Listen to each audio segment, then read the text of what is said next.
And just Your show will assume. go live in 5 seconds. 4, 3, 2, 1.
All right, well, Kufar Akbar, everybody, welcome once again to another edition of the Cross and the Crescent discussion group. We are here on Blog Talk Radio and the Global Picture Radio Network every Tuesday evening at 5 p.m. Central Standard Time, and on Sundays also at 2 p.m. Central Standard Time. We also are live streaming over on Facebook, on the Dr. Eric Smith Facebook page and the Cross and the Crescent discussion group Facebook page, and also, of course, everybody here that is in chat that participates on this show. Well, you guys know that we're here.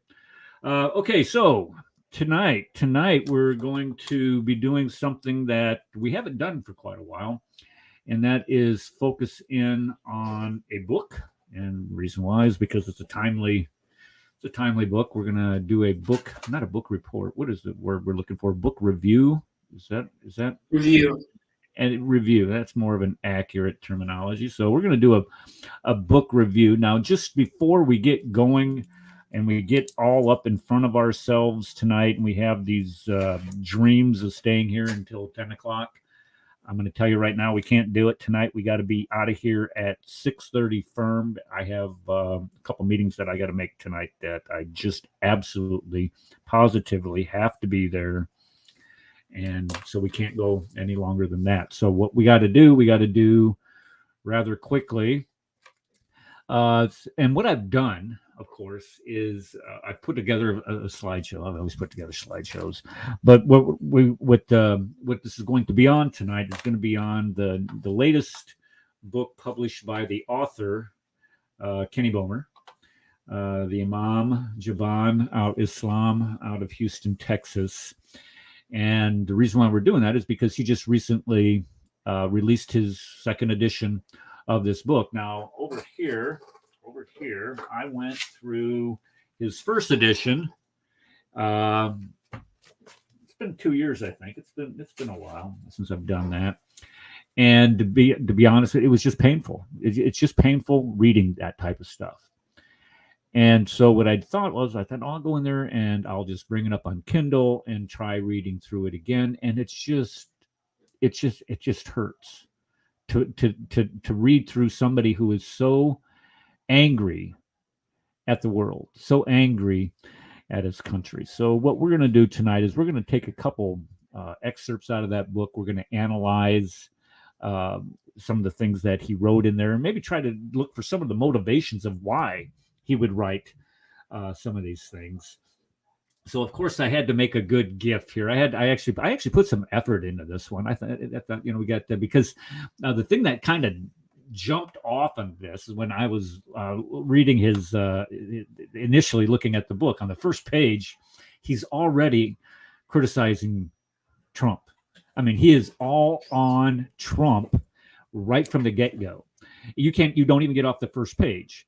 And this is what I'm gonna show you. So what I thought I would do is I thought I would just include a little Trump picture here with the dumpster fire that is his book. And if you want to really look at why his justification is for considering Islam, it's because the United States sucks, don't you know? That's his whole justification. If you want to get right down to it, his reason why somebody needs to consider Islam is because the United States sucks. The United States is a racist, bigoted, hateful nation, always has been. It's exploited every single people group on the planet at one time or another, enriched itself at their expense, and we need to be taken down. And the way to do that is to, well, bring in Islam and everything will be just hunky-dory, according to the Imam. Unfortunately, it never works out that way, because if you replace one tyrant, you normally get what? Yes, you normally get a second tyrant. So let's take a look at what we got going here. He claims that his book was the #1 bestseller on the Amazon list for, well, I don't know. They got all kinds of lists. You got lists for, left-handed lawnmowers or whatever. I don't know. But when I pulled it up, because his was always saying, well, in comparative religion books, I'm #1. Okay, well, that's not what Amazon's saying. So this was at 2:30 yesterday. I took this screenshot. And I got to thinking, you know what? Because he said, well, we debuted at #1 on the 28th. And I thinking, okay, well, if you were #1 a week ago and you're 941 now, let's just see what one day. So I looked today, and look what happened today. He went from 941 today. He's dropped 500 points on that. And in the Kindle, he went down over, 150, 160 there.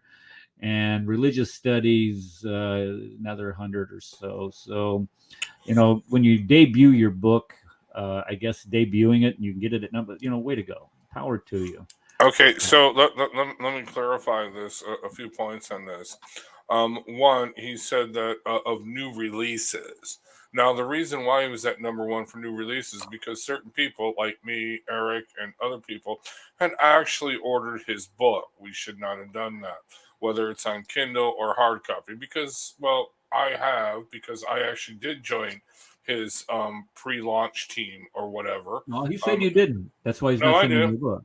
Yeah, he said I didn't, but I did. Okay, he doesn't know I did, but He's trying to scam you out of a book, huh? Yeah, that's how I got the Not a man of his PDF. word? That's how I got the PDF. Yeah. So if anybody wants the PDF, I got the PDF. I will share it with you, and I will face all consequences. Even if Crescent is against pirating or stealing any copyright information, I am speaking of my own accord, and I will share it with you, and I will suffer all consequences. Okay, we'll make sure you send it to me, Rad, because I just got it on the Kindle.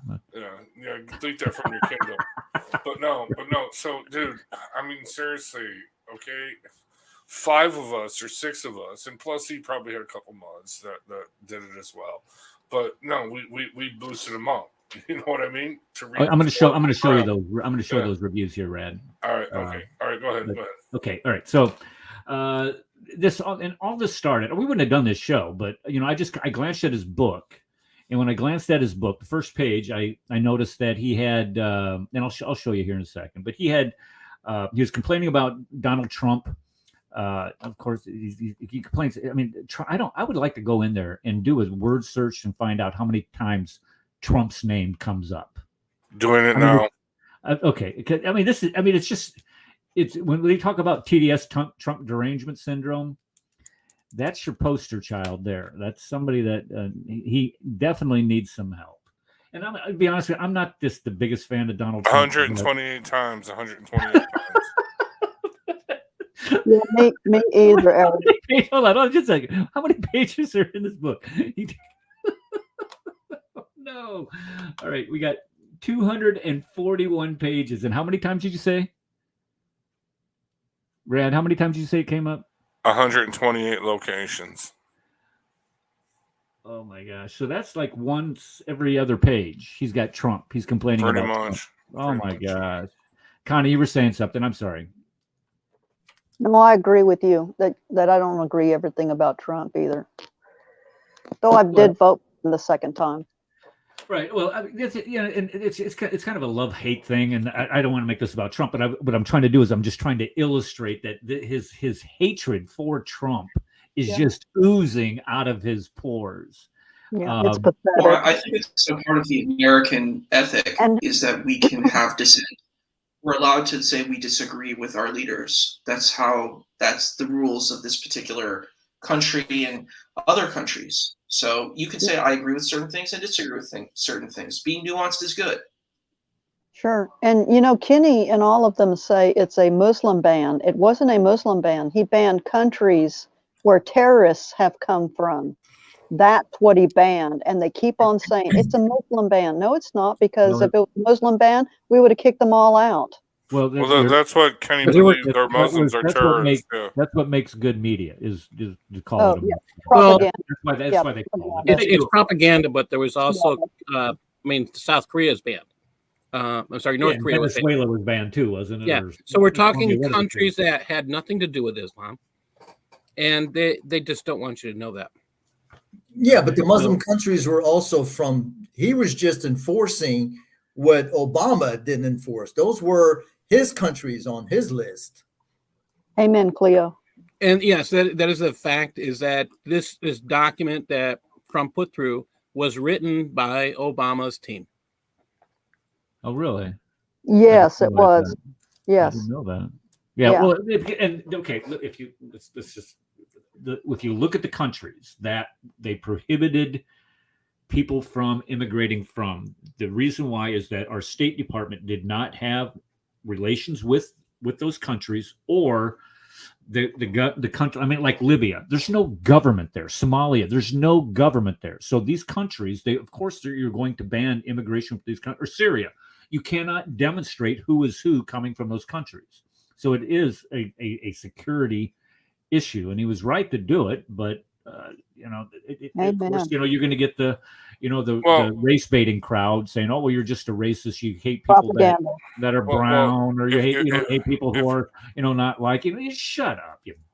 If you get into Kenny's book, okay, it's very clearly who he identifies with, and that is the supposed. That's what he puts in there. Supposed quote unquote terrorists, the jihadis, the radicals, etc.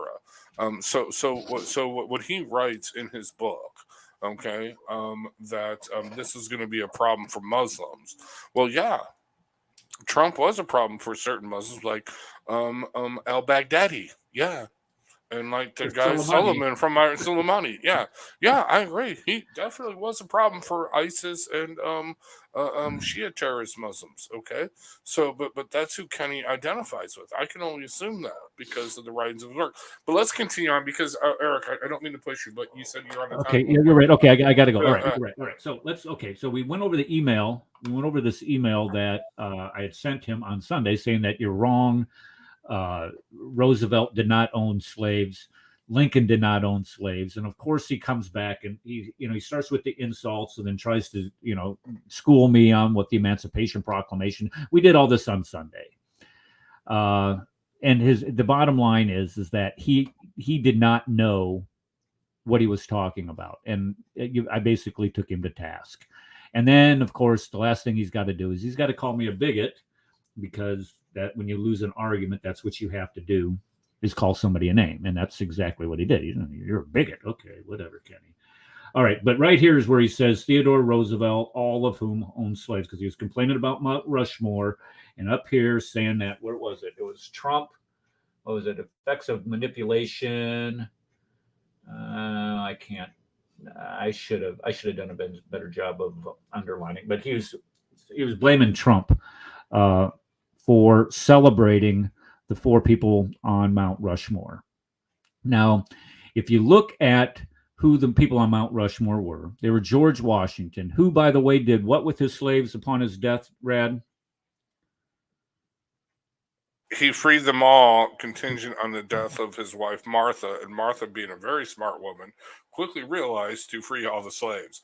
And most of them continued to work on the plantation for wages because, according to several accounts that we have documented, they were pretty much decent people, and they did not mistreat. Now, don't get me wrong, a slave is a slave. You can't leave the plantation, but they were definitely given freedoms and rights. And then once they were free, they wanted to continue to work for the Washington estate. Okay.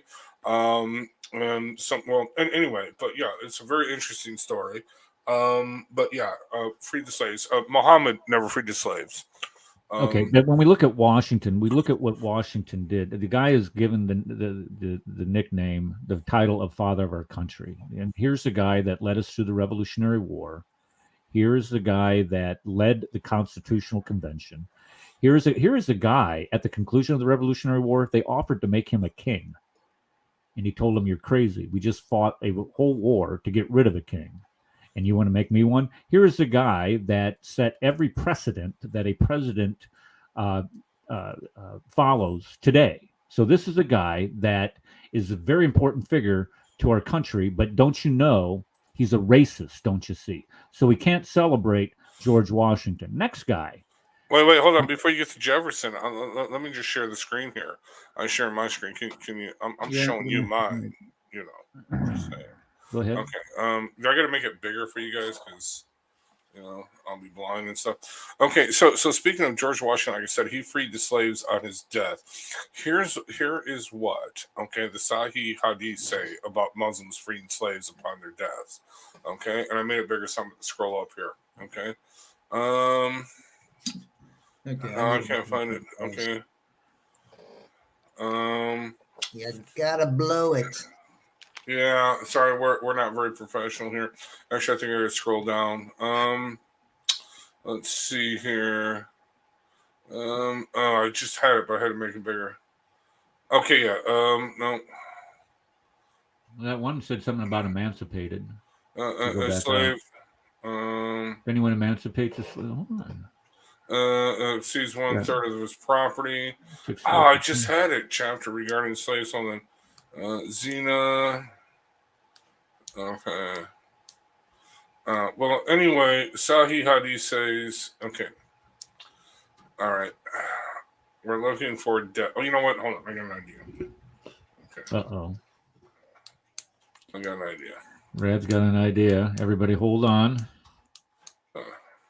Death. There we go. A man declared that a slave would be free after his death, but he had no other property, so the Prophet ordered him to sell him. He was then sold for 700 and 900 dinars.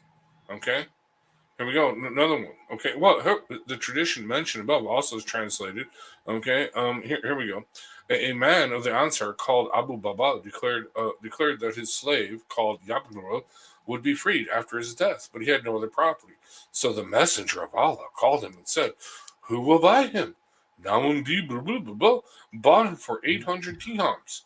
When he handed him over, the Prophet said, now remember, he's selling it, but he's giving the money because the Prophet also, I'm sure, took his cut.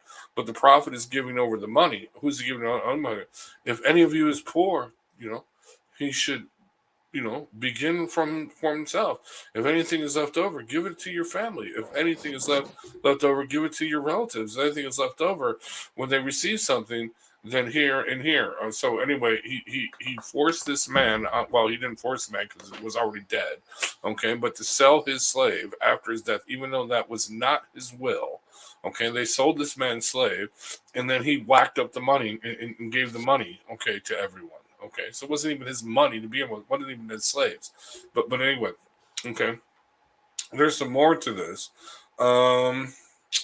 Let's see. Sean, we sold slave mothers during the time of the Messenger of Allah and of Abu Bakr. But it was Abu Bakr when Umar was in power. He forbade us, and we stopped. Okay, and that's Sahih. Okay, all right. This is Sahih. Okay. There's other ones where it says that people sold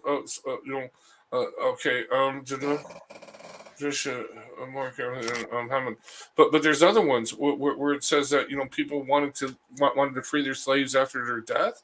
Okay, and Muhammad actually says no, he's burning in the hellfire. He should not be buried in a Muslim grave. Hold on, let me see. Muslim cemetery. Yeah. Here we go. Yeah, a man of the Ansar said, the prophet said, if he had been present before the burial, he would not have been buried in a Muslim cemetery. Do you see that? Okay, this is a different tradition. Again, Sahi in chain. Okay, Kenny, because I know you're listening. Sahi in chain. What is this? Okay. This is saying the chapter regarding one who monuments slaves that exceed 1/3 of his property. Oh, that's a different thing. I'm sorry, that's not on his death. Okay. Oh, here we go. A man had no other property, emancipated 6 slaves, and at his time of the death, when the prophet was informed about it, he spoke severely of him. Okay, he then called them, divided them into 3 sections, cast lots among them, and emancipated 2, and kept 4 in slavery, even though it was this man's wish that his slaves should be freed after his death. Muhammad said, no, not going to happen. We'll free 2, but we'll keep 4 in slavery. And Wow. here he said again, remember, this is another tradition, different chain of narration. Actually, the tradition mentioned above has also been translated by Abu Kuwalabala and Abu Zayed through a different chain of narrators to the same effect. A man of the Ansar, fill this part in. You know what I mean? Okay. The prophet said he had been present. If he had been present before his burial, he would not have been buried in a Muslim cemetery. Okay. So, yeah, George Washington freed his slaves after his death. Now, again, slavery, okay, we can say slavery is wrong now. Obviously it was, and slavery was a stain on human society, and especially the African-American slave trade was a horrible thing. Don't get me wrong. I'm not diminishing that at all. Yeah, it was evil. It was evil. But when you compare George Washington, the founder of our country, he's not a prophet. He's not a founder of a religion. He's just a founder of a country. Okay?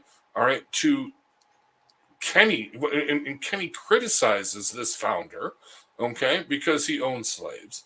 Okay? Even though he's just a human being. He's not a prophet. He's just the founder of our nation. But yet Kenny here has no problem with the Prophet Muhammad, okay, owning slaves, buying black African slaves, in the slave trade, trading slaves, and forbidding people to free their slaves after their death. I mean, what does that tell you about the moral compass of the great Imam? Bigotry. Exactly.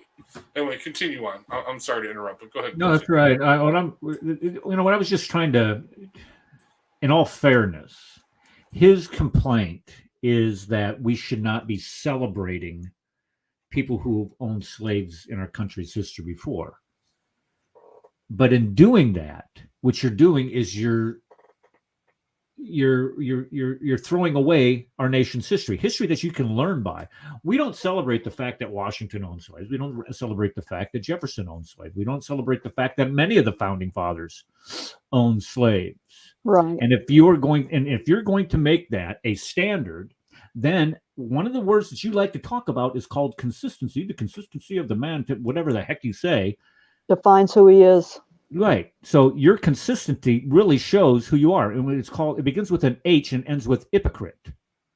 That's exactly what you are for making this demand of the founding fathers of our country. Now, again, nobody's saying that slavery was right in this country, but the fact of the matter is that the slavery was forced upon this country by the people who brought colonialism to this country. By King George. Right. And like I said, 7 of the 13 colonies banned slavery right after the Declaration of Independence was signed. And the reason why they did is because they had tried in their state assemblies previously to have slavery banned, but the king would not allow it because why? England was making huge snot gob oodle buckets of money off of the colonies and the slavery that was going on over here. So save you a little. I mean, you're being kind because you haven't even addressed, this sex slave thing that Muhammad had going on. And he continued, and it is still continuing today in Islam.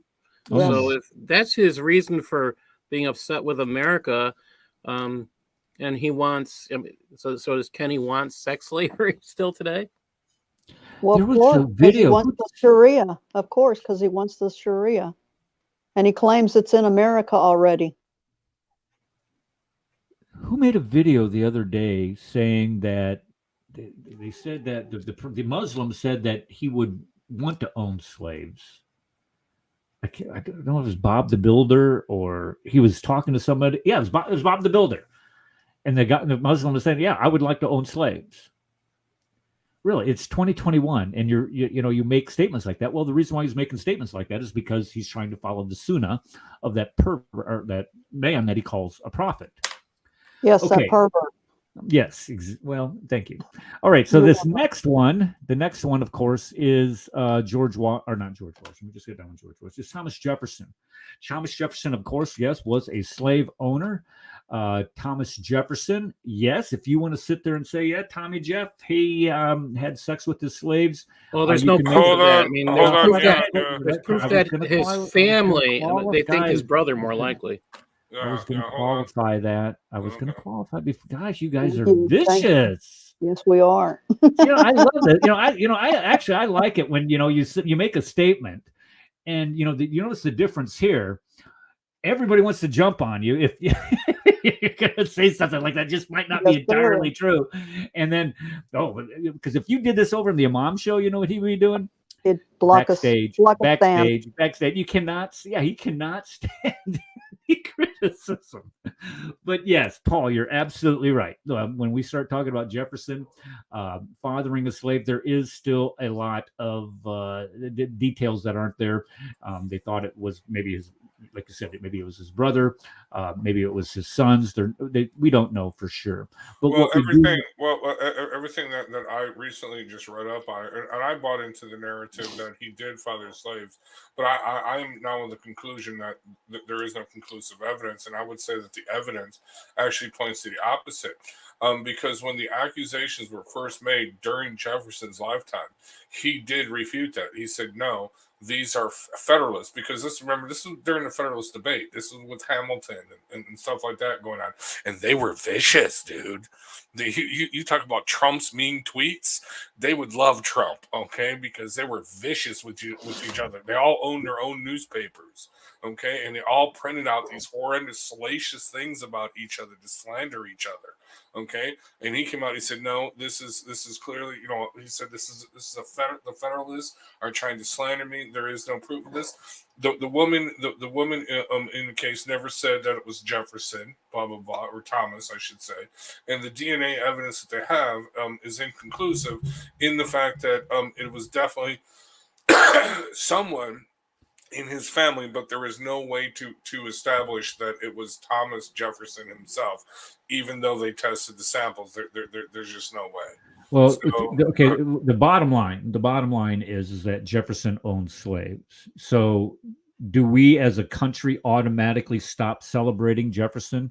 The guy that brought us the Declaration of Independence, the guy that provided that language. We hold these truths to be self-evident that all men are endowed by their creators with certain. The guy that railed against slavery, the guy that passed laws exactly right against slavery, the guy that seriously, he was an abolitionist. Go ahead.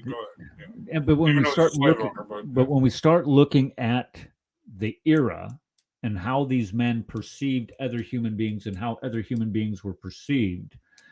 Today, we criticize it, and there's a lot of things that we could probably say that today is absolutely wrong. For example, abortion. Abortion is widely accepted, not only in this country, but in a lot of countries. Well, does that make us, or let me rephrase that? Does that make people who supported? Let's just go ahead and just travel in time 100 years forward from now. Are they going to say that all of those presidents, because they're eventually going to ban this practice? They have to. It's just so evil. But then again, there you go. I might okay, but the bottom line is let's say that they do finally ban it, and they say, okay, yes, it's intrinsically evil to kill another human being in the womb. They're the epitome of innocence, yada yada yada. That finally takes hold, and it changes all of society. And all of society 100 years from now says, yes, abortion is wrong. Those people who supported abortion during the 21st century, we need to take down any statue, any mention of them, because they supported abortion. Well, that would be the equivalent. That would be the equivalent of slavery. We agree today, universally, it's evil, it's wrong. Our country is still seeing and having to deal with the ramifications from it. But that does not mean that you shut down and you sit here like this guy does and says, well, we're celebrating, racist bigots in our country. Jefferson and Washington, two of the greatest presidents that our country has seen. But then look what he does. He throws in this guy. He throws Abraham Lincoln under the bus. Abraham Lincoln never owned a slave. Abraham Lincoln also has, you know what his nickname is? The Great Emancipator, the guy that led us through the Civil War, saw it through to see that slavery was finally ended in our country. Amen. People say, "Oh, that was for the preservation of the Union."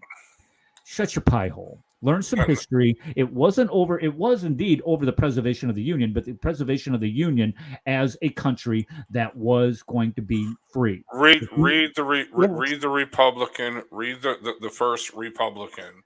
What do you call it? The first Republican platform of 1858, I believe.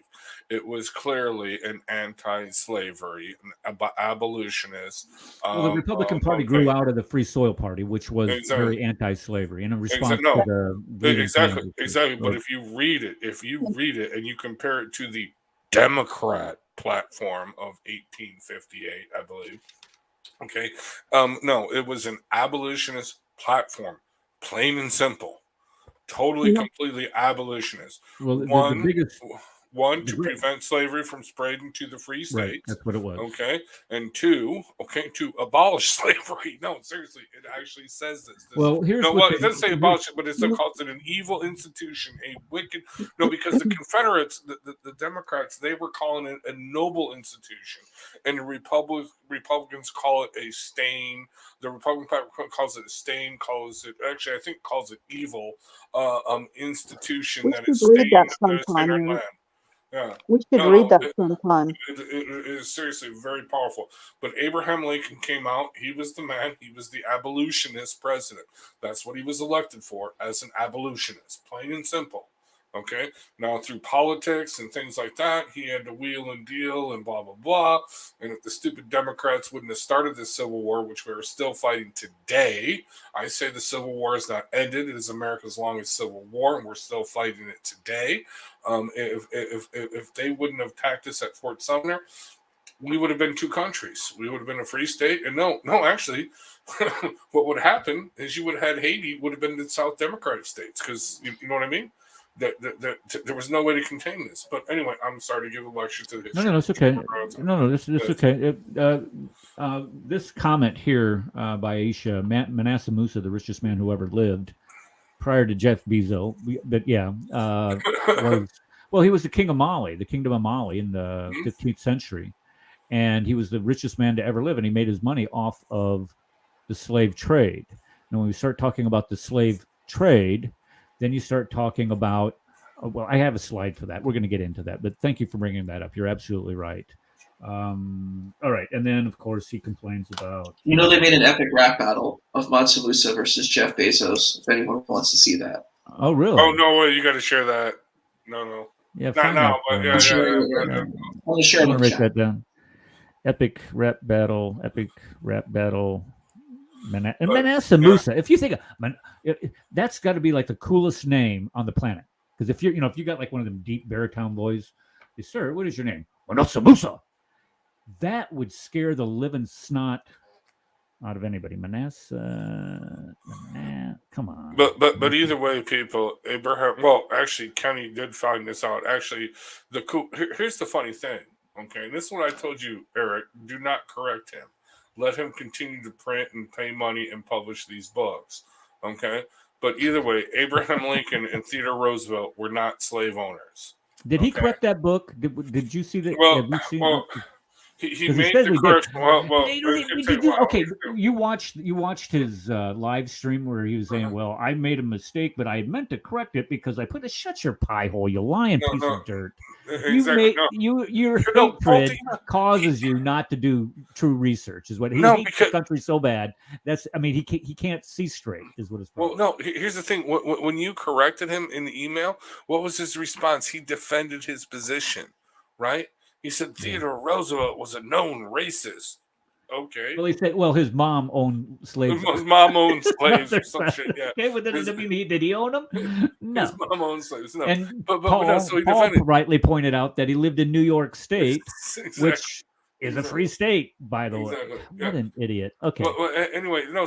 Well, but to be fair to has- Monta Musa, he made most of his money from salt. Just to be fair, like we want to be transparent on the show. He made most of his money from trading salt and stuff like that. So Well, But he used the slaves to and get the gold, salt. gold mining also. But here's the way. You're right. The country of Mali, the kingdom of Mali, was very rich in natural resources. Natural resources at the time that were very marketable and tradable. Gold being one of them, salt, other minerals. But it was the slave trade. It was the slave trade that when he went on Hajj, it's a long story, but when he went on Hajj, he was giving away hundreds, thousands of slaves. He took thousands of slaves with him on Hajj and was giving them away, Hajj, when he went on Hajj, to give them away, giving away camels laden down with gold to people to show how rich he was. But he was engaged heavily in the slave trade. Slave trade, oh, by the way, where you're not able to enslave other Muslims. So when we start talking about who were those slaves coming across on those slave ships in the transatlantic slave trade, they were non-Muslims. So when we hear this thing that's not actually true, Eric. Okay, we can argue about it, but no. I will show you the hadiths. The hadiths say no. If you free a Muslim slave, then you get your reward. But it doesn't say you have to free a Muslim slave. Wow. In other words, you see what I'm saying? No, there because is a prohibition. There's a prohibition for Muslims to sell other Muslims to the kuffar. That may And be. so but if they they can sell were it if to they each were other. doing it, then they were doing it under the table. They were inventing some type of excuse to do it. These excuses to go have sex with little girls today. You set up prostitution brothels. You just mentioned they could not sell to the kuffar, but they could sell amongst themselves. Because think about it. If you but who was running the ships across Yeah. the transatlantic? The Atlantic slave trade was European. So it wasn't Exactly. Well, no. Muslims. What I'm saying is this: if they had a slave that was a Muslim, okay, or converted to Islam, whatever, okay, fine, you're a slave. We're going to send you to Muslim slave owners. We're going to sell you in the Muslim slave markets. We're not going to sell you to the Kufar slave markets. You see the distinction, okay? In other words, because think about it: if you're running a business, okay, and let's say you're they viewed them as cattle. But let's say you're doing this, okay? And let's say you're running a cattle farm, and you all of a sudden make it so, well, if the cattle say something or do something, that you're not going to slaughter them. No, okay, you're not going to make any money doing this because the cattle are going to learn this is what they need to do not to get slaughtered. Okay, do you see what I'm saying? So no, the prohibition was against selling Muslim slaves to kafir, but they could sell those same slaves to Muslim owners. And if they happen to free one or two, for a sin or here or there, okay, that's great. They get forgiven of those sins. But then some could buy more slaves. Do some research on this for you, Rad. What's that? I'm going to do some research on this. But because I was reading an article yesterday from on the American Thinker, and this is from Abraham. What's this guy's name? Raymond Abraham, and he cites an interview done with a guy by the name of Azuma, an African academic, and he wrote The Legacy of Arab Islam in Africa. And in here it says, slavery was a very important part of Islamic expansion in West Africa, and in fact in Sudan, and from the earliest period of Islamic penetration of Africa, slavery was very endemic part of Islamic interactions with Africa. And in West Africa, the jihad's period of the 18th and 19th centuries involved massive slave raiding and slave training, and many of the slaves that were captured and sold and sent to the transatlantic slave trade were captured by Muslims Yep. Most of them whom were doing slaving at the time were Muslim communities. So, But that's West Africa. That's West Africa, not East Africa. Right. Well, yeah. When you get to Zanzibar, but you go up there, they're trading to the Arabs, though. They're not necessarily. Well, they were trading some. Well,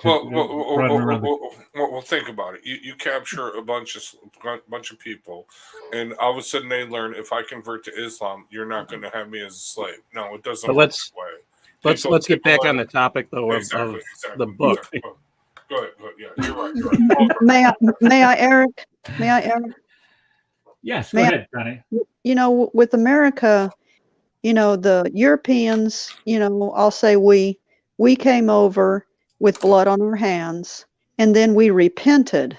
And that's the thing that Mr. Boehmer is not wanting to recognize fully, is that you're seeing a bunch of, sinners coming to America, and then they repented. And he's not going to mention that. And that's how I uphold our founding fathers, which he doesn't like that name, our Imam Boehmer. But we repented, and look at Islam. They haven't repented. Well, they cannot be apologetic of it, and the reason why they cannot be apologetic of it is because Muhammad did it, and to do that would say that Muhammad was wrong, and to say Muhammad was wrong will get your head cut off because it's considered apostasy. Well, actually, let me share my screen. I'm going to show you something. Speaking of slavery, okay, we're gonna touch the slavery issue one more time, Rad, and then we're moving on. Okay, sure, no problem. Because we got other stuff. Let me just pull this up here and share the screen. We got to get to Santa Claus. Oh yeah, definitely. Oh yeah, because that's important. Actually, come on, we got to go, dude. All right, hold on. Oh, actually, no, that's it. Hold on.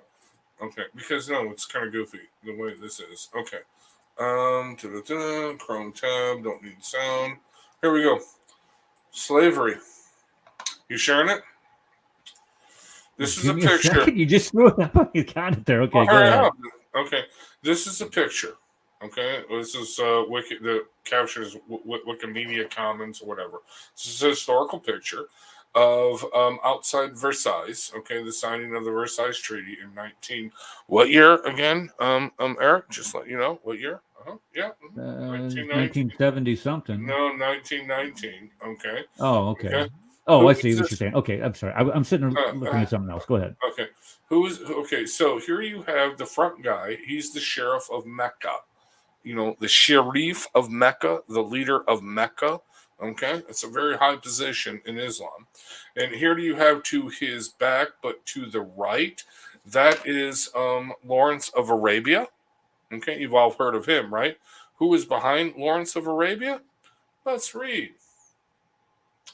Faisal, that's Sheikh Faisal, Sheriff of Mecca, party at Versailles Conference, left to right, Rudiment Hunter, Prince Front, Captain, blah, blah, blah.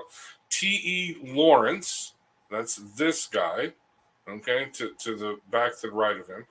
T.E. Lawrence, Lawrence Arabia. Let's get on with it. Faisal's slave, name unknown. What? Black African slave in 1919. Wow. 1919. This is they never ended. Well, of course unnamed. But did he not have a name? Did he not have a name, or they just didn't want to name him? They just didn't name him, or whatever. Wow. Well, it was not important to get his name. But anyway, actually no. T.L. Lawrence is this guy. But anyway, bottom line is this. Sorry. Yeah, go ahead and put it up. But yeah, a black African slave in Mecca, the holy city of Mecca, owned by the Sheikh, the Sharif of Mecca. Okay, all right. In 1919. By the way, just to let you all know, the Ottoman Empire never ended the black slave trade.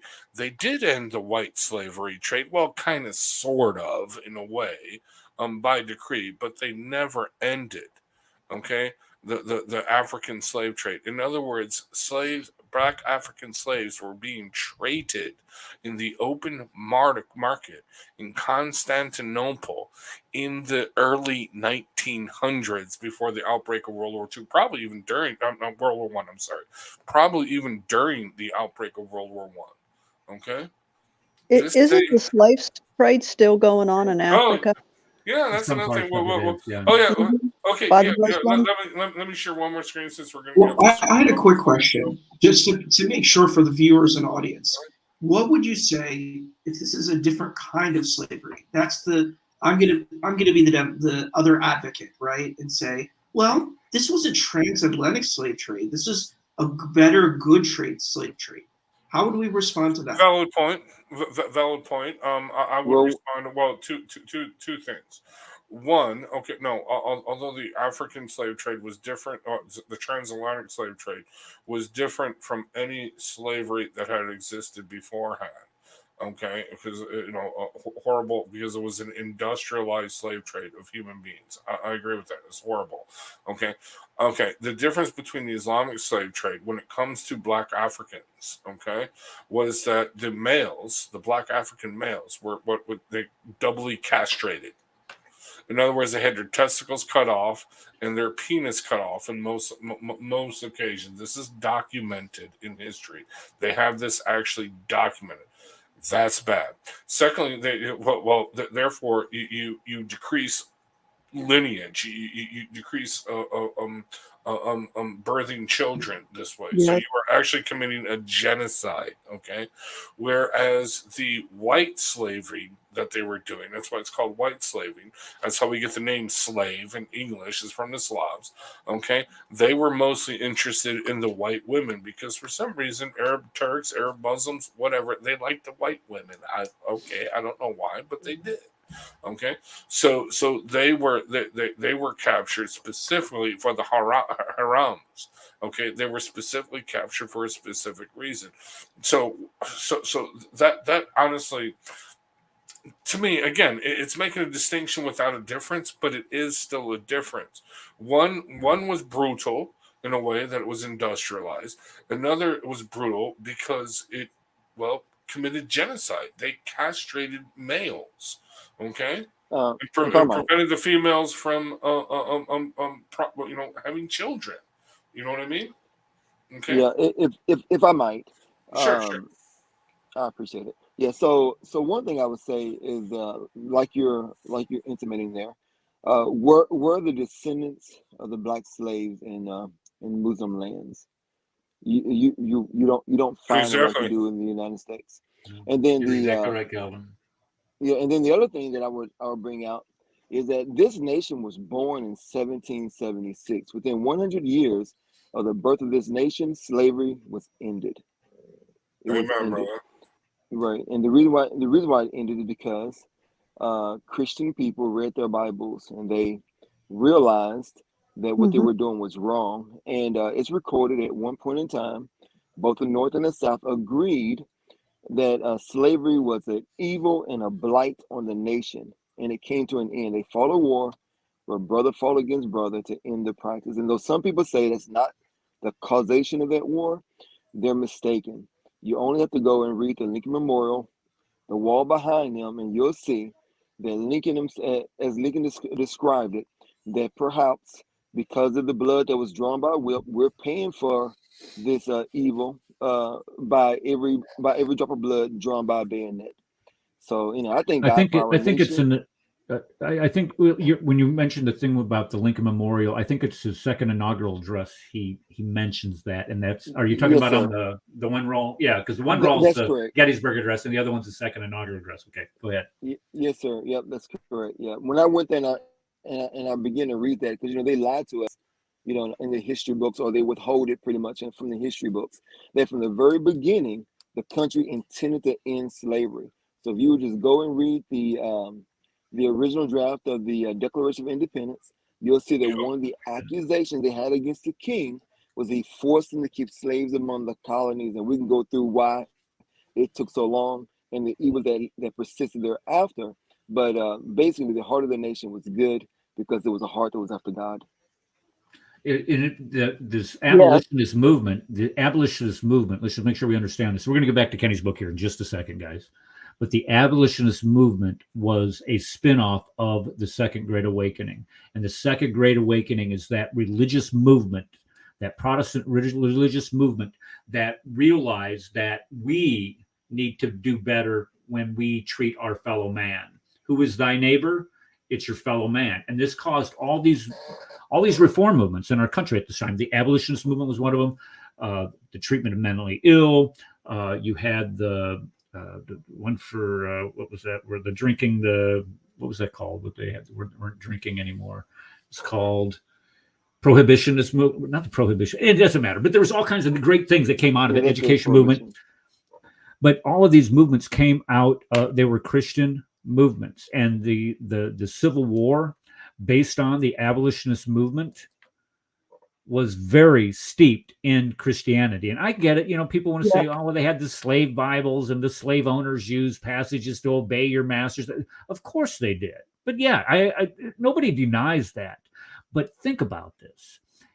If this nation had been founded upon the principles of Mohammedanism, Islam, would we have ever gotten rid of slavery? No, would that have ever happened? No, sir, we would not. No, we would be following Muhammad. No, I just want to share my screen. I just want to bring up one more thing. This is a challenge to Muslims. All right, we got 40 minutes, dude. We're going. I'm showing it now. I'm showing it now. Okay, currently, right now, in the Sudan, okay, there are over, as of right now, there are over 200 and something known slaves that are owned, okay, by Muslim Arabs, okay? Actually, it says it right here. I'm sorry, 35,000. I'm sorry, I exaggerated. 35,000 Sudanese people are still enslaved in Sudan, okay? My challenge to Kenny and his team, if you will, okay, you're doing the water wells project. Well, God bless you, but you're being overinflated because we built a well in Africa for like $350. Okay, just saying. Okay, all right. So you're getting ripped off. I'm just saying. But anyway, okay, there are 35,000 Sudanese people are still enslaved in Africa. Let's do the challenge. Okay, we will match. Okay, will you match 50 cents to every dollar we donate to this charitable organization? Okay, all right. That is doing the following. This is a Christian organization, CSIUSA.org slavery. Okay, reunited with family. Sack of Hope. They give him food. They give him a goat, dude. And that's actually, no, I'm not mocking it. They give him a goat. That's a big deal in Africa, in Sudan. Okay. Yes, it is. Medical help, etc. Okay. They give them food, lodging. Okay. They put them on the way to end slavery that are owned by Arab Muslims in Sudan. This is happening right now. This is still happening today in 2022 now. Okay. Black Africans are being owned by Arab slavers. Okay. It is still continuing. Okay, they're following the prophet. Okay, they're following, okay, Islam, the Sunnah, and the tradition. Right now, it's not happening in America. It's not happening in Europe. This is not happening even in China. Okay, this is happening right now in Sudan. Okay, in the north of Sudan, which is controlled by Muslims, specifically Arab traders, Arab slave traders. Kenny, will you step up to the challenge? 50 cents for every dollar we can raise. That's my challenge to you, Kenny, because we know you're listening, dude. But you won't, because no Muslim. All right, we got to get moving. Okay. We got to get moving. I'm sorry, Ed, but all right, go ahead. Continue. Sorry. Okay, so and the reason why we spend so much time on this is where this hatred and this vitriol comes from. He's always blaming the United States for every ill. If I wonder if he would have had as many complaints with maybe the Chinese participated in the transatlantic slave trade, would he be as anti-Chinese then? It's just stupid. No. Okay, let me go. Just let me go. I got to get this done. Sorry, Rad. Okay. So here's Mount Rushmore, and this is what Mount Rushmore is going to be looking like maybe in 30 years. I don't know. We'll find out. History is okay. This is his book reviews. I don't care about his book reviews. His book reviews are just stupid. And Sanford Pass, yeah, that's a real good And then, then there's mine, and then there's Rad's. Oh, if you guys want to go in and promote the book reviews, you can go over there to to Amazon and click the helpful part of that, and that way you can boost those. People will look at them closer. Okay, so let's look at. Here he is complaining about Trump again. And he's calling Trump supporters. So it's the Trump supporters who see no problem glamorizing people who were once slave owners. This is the point he's trying to make. And those who do not believe racists should be looked upon as heroes. Again, we spent way too much time on that, calling him out on this. So-called heroes of the United States are anything but heroes. And then he goes on to say that the Confederate monument on Stones Mountain down in it was Stones Mountains in Tennessee or in Georgia, one of the two. The same guy that designed the Mount Rushmore thing, and of course he's got to throw in the Ku Klux Klan. They're all tied to the Klan type shtick. This is how shallow his scholarship is. Wow. Then he starts talking about the Palestinian genocide. He wants to bemoan this. He talks about Israel slaughtering the Palestinians, and everybody's amused by this in the world. And the United States sitting there as Muslims have war crimes enacted against them. The genocide, look at this, the genocide of the Palestinian people has been taking place for years. Ironically, it's because of the religious ties the United States has with Israel. We're giving them ability to do that. And look at here. He even tries to throw this dig in here to divide and conquer Jewish people who reject Jesus while the Palestinian Muslims believe in him. This is crazy. So look, you see here, you have slaughtering Palestinians bad, slaughtering Jews, which Hamas, that terrorist group that you support, is good. Mm. What a hypocrite! What a pathetic hypocrite you are. Then you're trying to divide Jews and Christians. Oh, they're the Jews, but they deny Jesus. We Muslims accept Jesus, even though it's a fake Jesus. We accept Jesus. And then lastly, the Palestinian people. If you look at if the Jews are committing genocide against the Palestinian people, they're not doing a very good job. They're probably the worst genocide committers in the world. Not like your prophet who committed genocide against the Banakunaka tribe or the Banano Kreza, the Banano. What was the third tribe? There's three tribes. The three tribes of Jews in Medina, he wiped out. Yes. So here's a little graph for you, Ken. If you want to ever do some research for a book, so you don't make yourself look so foolish, you might want to look at the number of people in the thousands that live in the West Bank, live in the Gaza Strip, Palestinian territories. It's gone up exponentially in the last 25 years, 24 years. Get a grip, dude. All right. Now he wants to take a look at Western civilization, the United States. Now notice what he says down here. You can, and here's this is crazy. He wrote me a note on Facebook and telling me that I'm thinking that, oh, it's okay, Kafir. None of the, we're us Muslims aren't coming to rape your wife. There's not a Muslim underneath your bed, and we're not going to come rape your wife or anything like that. You don't have to worry about the Sharia. But that's Islam.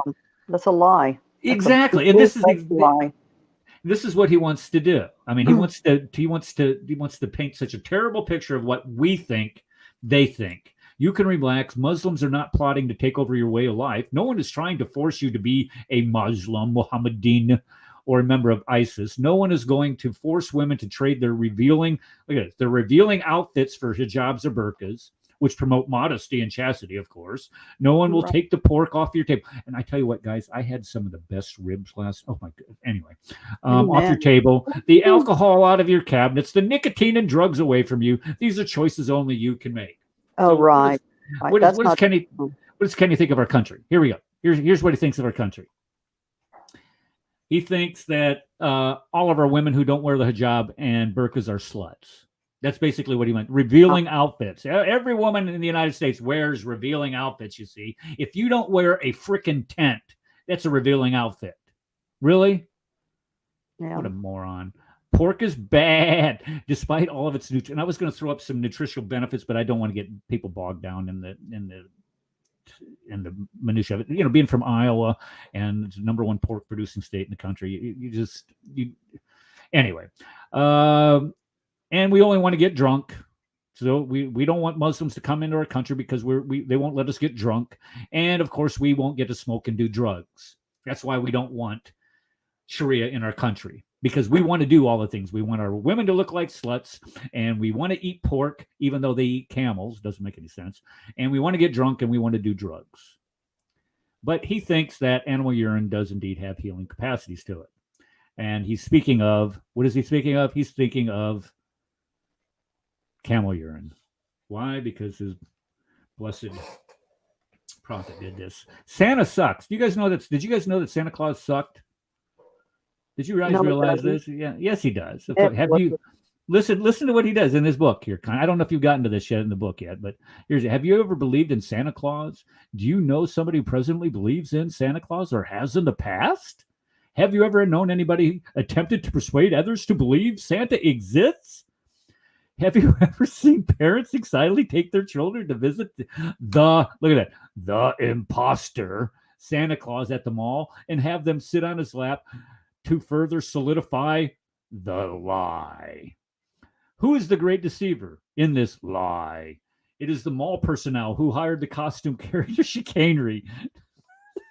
Can he hate Santa? What an evil, vile human being he is! Oh my! You hate Santa? Oh, look what he says. Each mention plays a role. So he hates, and the reason why is he hates Christmas. He hates the joy, that we have. Dude, I wish I would have done that. No, he was, gift. dude, Yes, I pictures know. of him celebrating Christmas when he was a pious imam before he beat his wife, but he didn't really beat his wife. He just punched her in the forehead. But no, he put up Christmas decorations and everything, and had Christmas cookies. And I said, don't know if Santa's... No, in all fairness, I don't know if he had a Santa in his yard, but no, he did. We got the pictures of it on his Facebook page. Not only that, but he's like, ooh, Santa's hungry. I know I am. So he's waiting for Santa himself. Eating the cookies. Really, we're okay. Yes. I'll get with you after the show. After I get home from the meeting today, I'll give you a call. I had a quick question that I wanted to ask. So I think it's interesting. So there's an anti. You hate Santa too, Issa? Issa, do you hate Santa?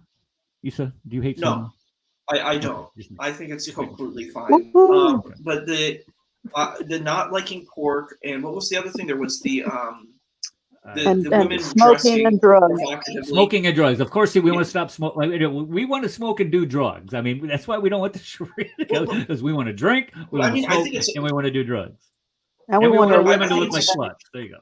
Yeah, and we want to rape them. I'm sorry for interrupting. Issa, go ahead. I think this is a strange line of logic. To me, it's a strange line of logic because the thing is, if we want to see the Muslim community as being diverse, which I think is fair, is the Christian community diverse? Is America not a diverse country? That's a part of what makes America America. It's a diverse country. You have people who are conservative. You have people who are liberal. They all exist within the spectrum. There are Christians who are vegan. Not all Christians eat meat. So that's important, right? Not all Christians eat meat. Not all Christians wear bikinis. You know what I mean? So that's an important thing to look at. I think in the conversation here on this channel, on this platform, it's more of an analysis of the text, not necessarily completely an anthropological element study. But to a certain degree, there is a certain element that we see certain things that are going on in certain countries. But I think it's really important. I'm like, do all Christians eat pork? Do all Christian women wear bikinis? I mean, this is an interesting question because I don't know. I don't think this is a very valid line of reasoning. Yeah, you're right. We're not a monolithic religion. We're not a monolithic country. And all these things, there's a degree that all these things vary. Are there Christians that use drugs? Yes. Are there Christians that drink alcohol? Yes. Are there Christians that smoke? Are there Christians who wear revealing outfits? And no, I don't. Sluts? Just saying. But we appreciate that too, Rad. That would be like trauma. I'm going to have that string bikini this summer. I'm just letting you know, man. I'm going to work on the beach. Man. I'm just saying, dude. Anyway, so the bottom line is this is how he characterizes our country, what he thinks of our country. And when we start looking at Christmas and looking at Santa Claus, he's vilifying Santa Claus. And the reason why is because of this hatred that he has for Christmas. And Christmas, and when he sees us Christians celebrating Christmas, let's just make sure we understand this. When he sees us celebrating Christmas and doing it through our hearts, not because of, getting gifts, not because of all the buying and selling that goes on. When we recognize that the greatest gift that was ever given was Jesus Christ, the Son of God, a gift to save us from hell. If you are a Muslim, you deny that gift. You deny what Jesus did on that cross for us. This is why we celebrate Christmas, is because God's gift to us, and we give gifts in return. And I get it. You can go back to St. Nicholas, back when, the Ottoman Empire or the Eastern Church gave the bones to the. But the bottom line is that we celebrate Christmas today, remembering what God did for us, and that was giving us the gift of his son, Jesus Christ. And this is why he hates it. Because it's absolute denial, up in your face denial. Yeah, go ahead, Rand. I just want to add something. When I was a kid, Christmas was all about me, the presents that I got. When I had children and my nieces and nephews, Christmas became something else. Christmas became giving them to see their little hearts light up with the gift. You know what I mean? It became about something else, okay? And I think Kenny, he doesn't have that, dude. It's all about him. I mean, this is you're right. That's a narcissistic point of view. Exactly. No. If you look at his Christmas pictures in Facebook, which I'll share with you later, but no, it's all about him. It's all about he can eat the cookies because he's Santa Claus. It's not about you know what I mean. Okay, it's not about anything else other than him. And again, these are just snapshots. But no, he's demonstrated this. Can you put that page back up again? Because I saw something on there I wanted to mention. It says, who is the greater deceiver in this lie? Who's supposed to be the great deceiver? Allah. Allah. Okay, so if Allah is the greatest deceiver, why is he having a problem with deceivers? I mean, exactly. is he? I mean, this is just a demonstration in futility of a small-minded individual who doesn't even open a book to do research before writing something. He depends on the kafir. As an author, I am disgusted. Yeah, he depends on the kafir to correct him. But anyway, continue on. I do want 5 minutes at the end to address. You ain't getting anything tonight. Stuff. Yeah, no, because there's some theological. I got this. Okay, go ahead. Okay. I'm gonna say try what you really want to say, Eric. No, okay. We're good. Okay. So Santa and everybody that participates in Christmas, well, you're a deceiver, don't you see? I mean, he puts it. Who would put this? So we're like Allah. So we're Allah. So he's griping that we're like Allah. He gets to, and he discusses why he brings this up. And this is, thank you for that, Connie. Because this makes him the Grinch, doesn't it? Wouldn't that make him the Grinch? Anyway. All right. No Santa, no FBI. Can't have Santa. Because we see these imposters posing as Santa Claus in malls, in cartoons, on postcards, etc. But seeing those images does not mean Santa Claus is real. Oh, you think? On the contrary, this guy's the reasoning here is just so shallow. The only thing real about Santa is the lie propagated about him for generations. Now, look what he transitions this into. Okay, because he's saying spreading false information by hate mongers looking to instill fear into society. So he transitions this example. Now, if I was giving the Imam Jabaan al-Islam any advice, Santa Claus is a hate monger. What the hell is wrong I would with use this a different analogy, use a different example if this is the point you're trying to make, because you make yourself look so pathetically shallow and hateful doing this. But look what he says here. In 1991, the FBI supposedly came across a document. Now, supposedly, and I don't know how he puts this language in there. Supposedly, you just talk about propaganda. This is exactly what propaganda looks like. He sits there and complains about propaganda, all the while using propaganda to try to make his point. It's just priceless. Yes. The hypocrisy is priceless. But supposedly, the FBI came across a document by the Muslim Brotherhood titled the Explanatory Memorandum. Now, this explanatory memorandum, I have asked Paul, because Paul's kind of an expert in this, to explain to us what the exploratory memorandum was and what Andrew McCarthy found out about this. So the explanatory memorandum, if you want to go pick up a copy of this, it's very simple. You can just go to investigativeproject.org. You can type in explanatory memorandum. You can get the entire copy. It's there. But probably the most interesting thing is how we came about it, which is a guy was taking a woman in a burqa, a full burqa, was we would call it a niqab, was taking pictures of the Chesapeake Bay Bridge structure. And this was in 2004. And a Maryland transit officer caught her doing that and watched her get into a car. Of course, she wasn't driving. And, this driver, her husband, Ismail Brace, was, he had to give his ID because the cop was really good. He was one of these geniuses. He just did a normal traffic stop and found out this guy was wanted by the FBI for questioning. So that gave them reason to do a search of his house.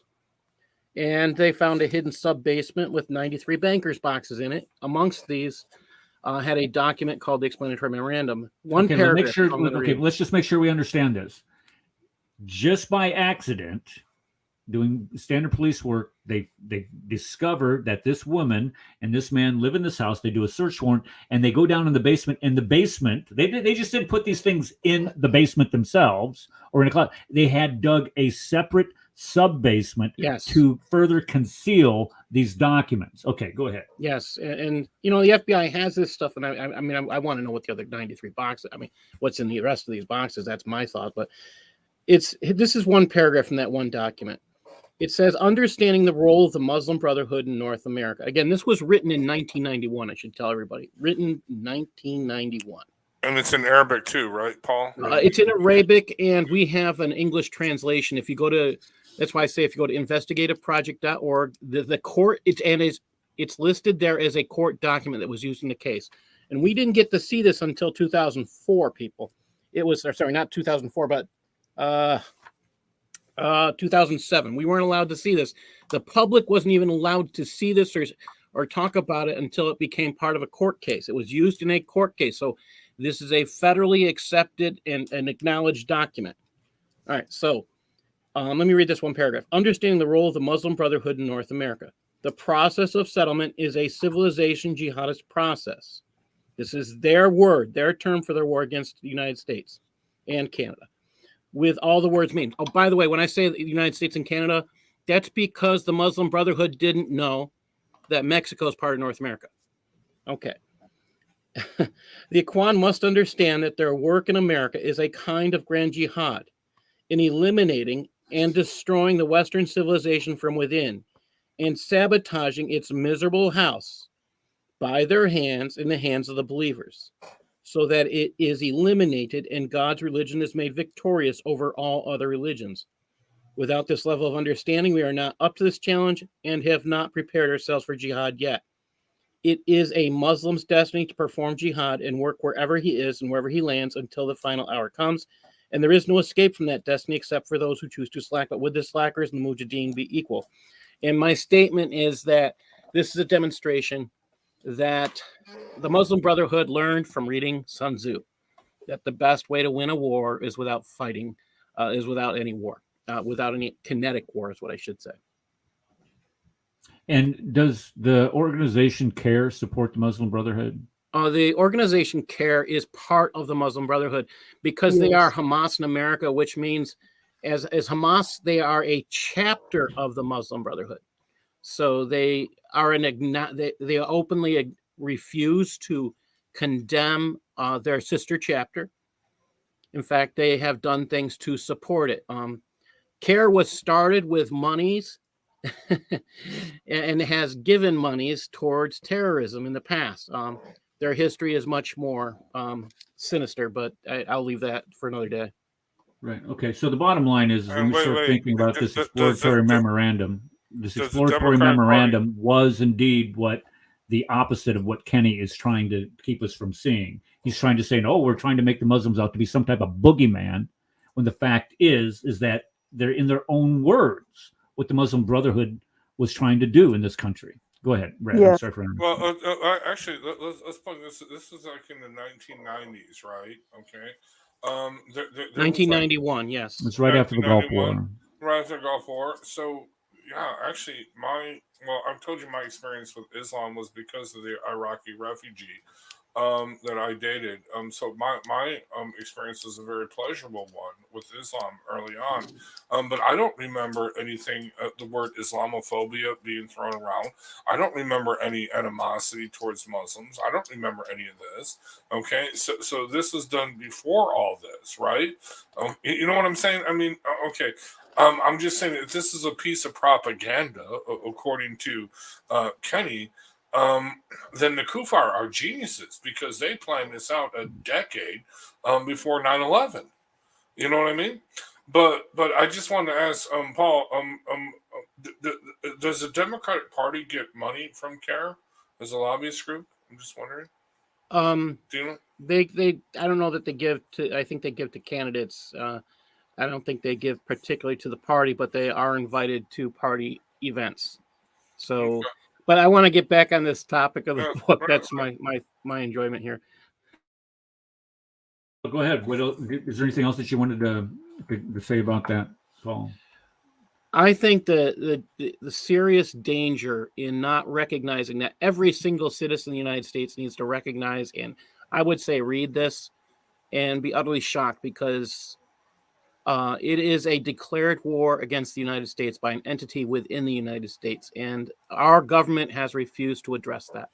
Yeah, and it's just this isn't this administration, the Obama administration. It was the Bush administration. Trump also. didn't either.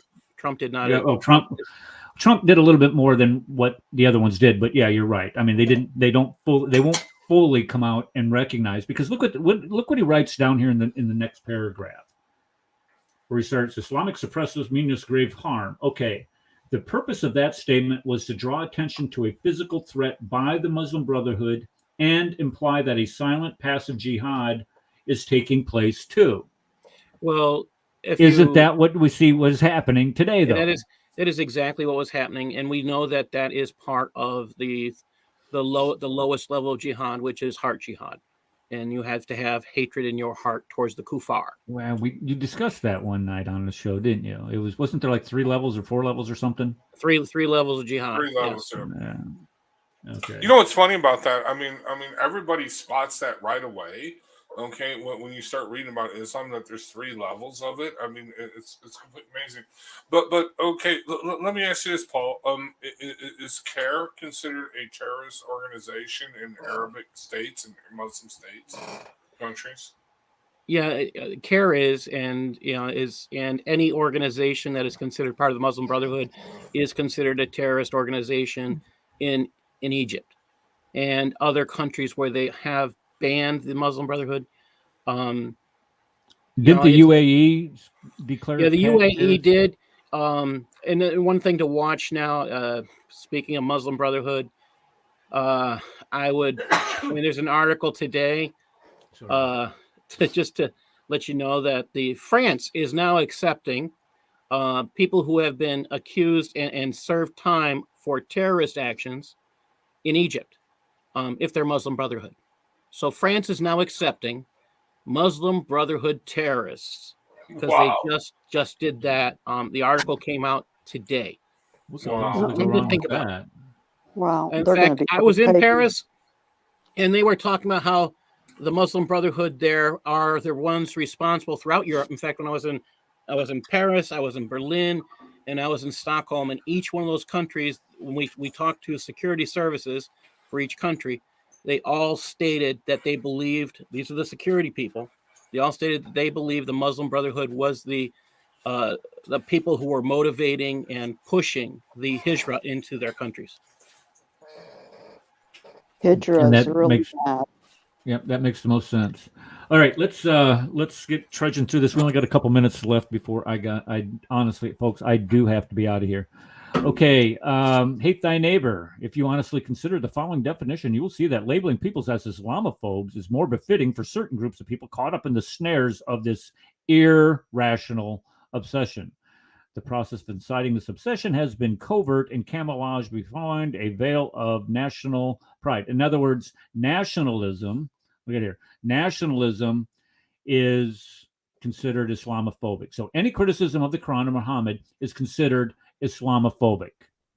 And it's okay to criticize or classify criticism as bigotry. Look at this. If you criticize Islam, you are a bigot. I mean, he called me as a bigot in that email for having the temerity to correct his mistake. So criticism is nationalism, and the reason why is he absolutely hates our country. And when we start talking about the consistency of a man defines his character, exactly. You show that you hate our country, that tells us exactly who you are. Imam Jabaan al-Islam. Okay, this one I really don't have enough time to do, but if you look at it, we see example of these hate campaigns when we reflect on history, consider the atrocities enacted against various groups and races of people, Native Americans, Jews during the Holocaust, not Jews during Muhammad time, but only Jews during the Holocaust, you notice, Japanese Americans, enslavement of Africans, ongoing racism, most recently the attacks against those who appear to be Arab and Muslim. Okay. Let's take a look here. Notice he mentions Native Americans. Now, I went through this on Sunday as far as what was happening in Native America when the colonization process began. I'm not going to sit here and belabor the point again. You notice he says Jews, but only Jews during the Holocaust. I wonder if he has any complaints about his brothers over there in Hamas firing rockets into Jewish cities and towns today. Oh wait, he said that he doesn't. As a matter of fact, he supports that. Yeah. Yes, so he did. What a hypocrite. And then he says African slavery, and we beat this to death. But I just want to point out a couple of statistics here. When we talk about the number of African slaves coming across the Atlantic to the colonies, 2 out of every 3 were male, and the reason why is that they were literally worked to death. They were sent here to do manual labor. Women were sent, yes, to propagate slavery and to continue to have slaves, but the males were literally worked to death. But when you think about the trans-Sahara slave trade, the one going eastward, 2 out of every 3 were women to serve as sex slaves in harems. The men, Brad touched on that, they were castrated to the point where they had everything removed, and this caused all kind. In other words, 90% of them died along the way.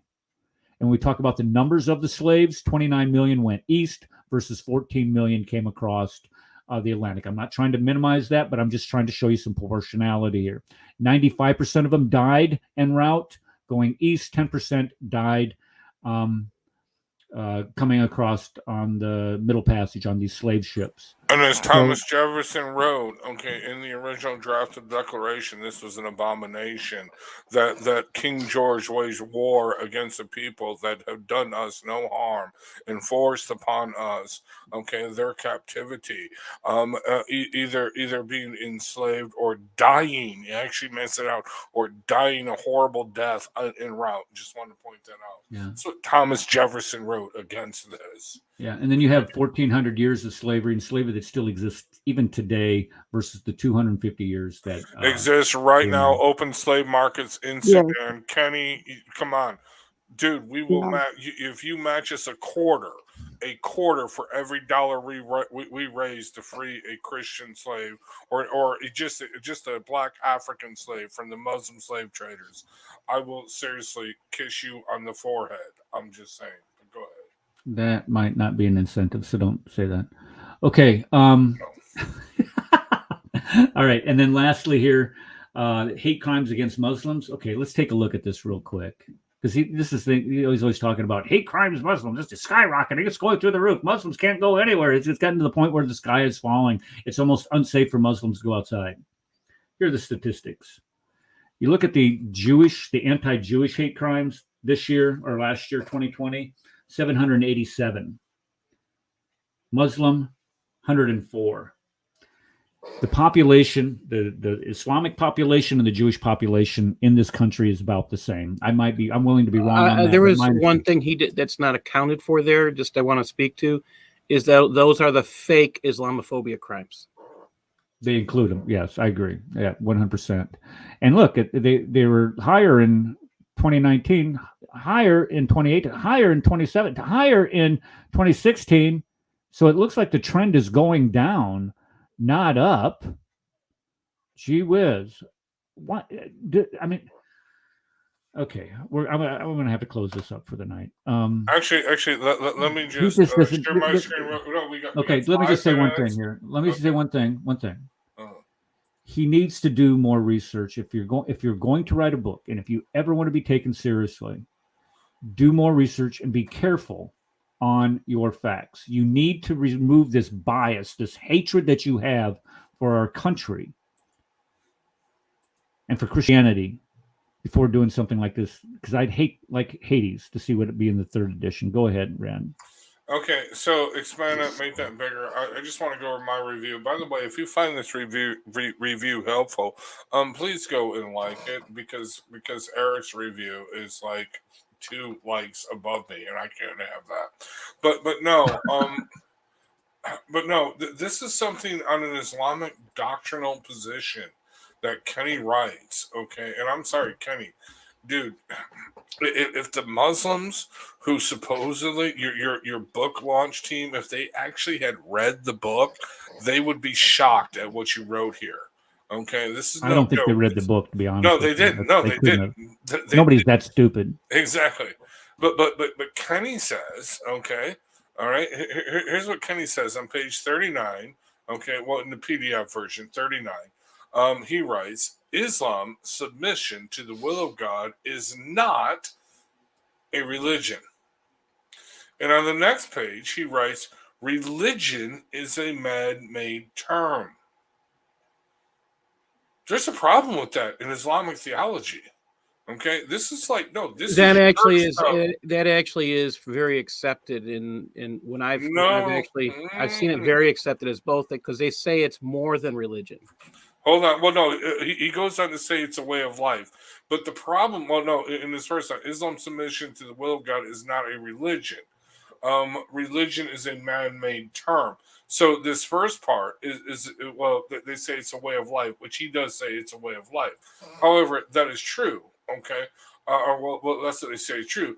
But to sit there and say religion is a man-made term, there's a problem with this.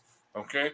The Quran, again, reading from my comment, the Quran, which Muslims claim is eternal. Think about this, is eternal. In Quran 3:19, indeed, the religion, what? If religion is a man-made term, what is religion doing in the eternal Quran? In the sight of Allah is Islam. What? Islam is submission to God is not a religion? Now, he could have said more than a religion, okay? But no, he says it's not a religion. Here, Allah is contradicting him. Indeed, the religion in the sight of Allah is Islam. And then, again, I just gave another verse, Quran 5:3. This day I have what? Perfected your what? Religion and completed, again, eternal Quran, okay? My favor upon you and improved your Islam as what? A religion. The Quran mentions, I go on, the Arabic word for religion is idina, whatever. It is used more, I counted, over 70 times, okay, in the eternal Quran to mean religion. Okay, we gotta run. We gotta run, okay. Red. All right, well, there you go. Said I had a hard stop tonight, and we gotta go. I do think it's hard. Another.